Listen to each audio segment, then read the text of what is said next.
The year was 2016, and one of my favorite indie games, Stardew Valley, was released. At the time, I had already played farming games like Harvest Moon and enjoyed them, but I always felt that they could use more customization options and a few RPG elements. That's when I discovered what Stardew Valley has to offer. It was one of the first games I ever bought on Steam, and I was blown away to learn it was made by a single person. I thought to myself, indie games, huh? So this is what it's like. And the rest is history. Hello and good day, my name is Hypnos, and today, let's talk about why should you play indie games. As someone who's just starting this channel and usually creates content about indie games, I thought it would be a great idea to share why I enjoy playing indie games so much. They have become a significant part of my gaming experience, and today, I'll break down the reasons why they resonate with me and maybe convince some of you to try and play indie games if you haven't yet. First point are the mainstream games and a few problems I have with them now. Don't get me wrong, I do enjoy certain mainstream games. However, one of the biggest challenges with these big budget titles is the long wait times. From the moment a game is announced, it can take years before it's released. And if it's part of a series, the wait for the sequels can feel endless. Take Final Fantasy VII Remake as an example. As much as I love this game, it's disheartening to think that the trilogy could take around maybe 8 years to complete. Another downside is that gameplay can sometimes feel compromised by monetization.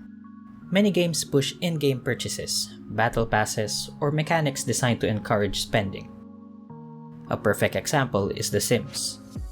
While the base game becoming free-to-play is fantastic, much of the content, including both gameplay features and cosmetics, is locked behind expansion packs. This is where indie games shine for me. They often stand as a refreshing contrast to these problems. One of the first things that draws me to indie games is their artistic passion. I've never believed that a game needs hyper-realistic graphics to be beautiful. What really matters to me is the art style and the story the visuals tell. There are so many indie games where you can instantly recognize their unique aesthetics just from a single screenshot. They leave such a strong impression, and you can even see their influence in fan art or other creative works inspired by them. Take Hollow Knight for example. I find it really beautiful to see how the art seems to tell that the vibe is dark, yet kind of easy on the eyes. One more awesome art style is Hades. There's something gritty yet sexy in how they use their colors and how each character is drawn to perfection. There are also a lot more farming and cozy games that also capture the relaxing vibe of the genre, with a big help from their art styles. Another big reason I gravitate toward indie games is that their gameplay is rarely influenced by monetization. As I mentioned earlier, in many mainstream games, you'll find items or features hidden behind paywalls, or even game mechanics designed around microtransactions.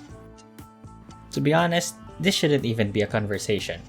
Games should come out as complete, but most games suffer lately on their gameplay being compromised by locking some awesome features or content behind a paywall. I'd like to think that most of the devs are just forced to do this in order to survive, but I still long for the day that this way of releasing games would be over. For now, there are a lot of indie games that feel complete, or at least their additional gameplay comes free, and there are few DLCs that would feel necessary to have. Stardew Valley, a game I mentioned earlier, is one really good example of this. After almost 10 years, it's really amazing to see this game still having major updates for free, and it's something that I still casually play to this day.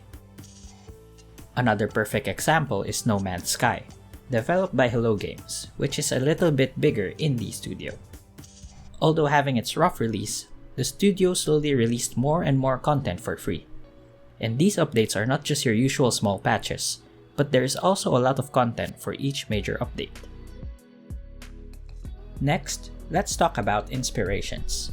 Indie games often feel deeply inspired by the developer's personal experiences, favorite genres, or even other games they've loved growing up. You can sense the passion and the influences that shaped their creations and how they fell in love with gaming, making the experience of playing their games feel intimate and special. Lately, most of these roguelike games feel unique in their own way, even though they all share the same genre. It's as if developers want to share and recreate something they love, while adding their unique twist to make the experience they long for a reality. It's fun to see that we came to an era where we have roguelike card games, or even city builder roguelikes. A lot of farming sims obviously drew their inspiration from Harvest Moon, and then made them feel like a game of their own by adding or changing more mechanics, such as adding a very interesting lore, designing farms and buildings, or adding a lot of in-game items and equipment. These video game inspirations and people who build on these are the ones that make me a lot excited for the future of gaming. These are just some of the reasons why I love playing indie games and why I think you should play them too. For me, they offer a mix of passion, creativity, and authenticity that's hard to find elsewhere. Although this isn't a perfect world and there are definitely some indie games out there that don't have all the good things I mentioned, indie games have a very decent pool of awesome games. And imagine all the fun you can have playing these games all the time, or even while waiting for the next AAA game you're gonna play. As I explore more games on this channel, I'm excited to hear your thoughts and anything you might want to share. Let me know what indie games you've enjoyed and why you think they're worth playing. That's it for now, and I hope you enjoyed the video. My name is Hypnos, and thanks for watching.